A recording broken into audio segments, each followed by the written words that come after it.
Eddie here from Priority Bicycles. I'm the customer experience manager and I'm super excited for you guys to get set up with some of our new bikes. So there's one really important thing to keep in mind as far as maintenance with these, and that's proper inflation pressure in the tires. So there's a couple ways to keep track of that. A really easy way, and one that we recommend for a lot of fleets, is this awesome RYOBI air gun. So it has a pressure gauge on it, clips onto the valve really easily, and I'll show you how to use that in a second.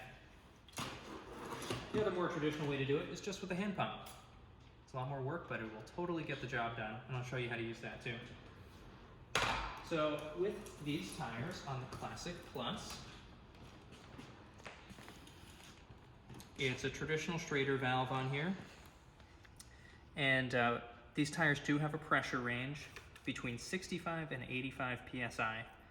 Most of the time we recommend putting it in the higher end of that range, between 80 and 85. Best way to prevent flats.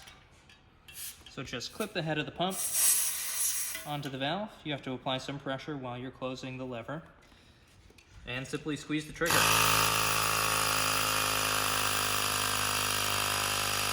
Just have to keep an eye on the gauge and then just let off once it hits the desired pressure.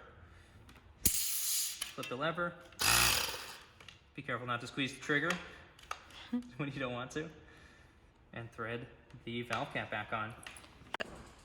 The concept is the same using the hand pump. Unthread the valve cap.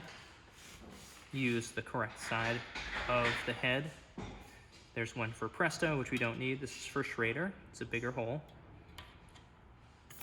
Hold it onto the valve, and while you're holding it, flip the lever to lock it in place. Pump away with an eye on the gauge, and the resting position of the needle is the pressure that you have in the tire. So all the way up to 80 for us today, then just flip the lever, pull the head off, and you're good to go.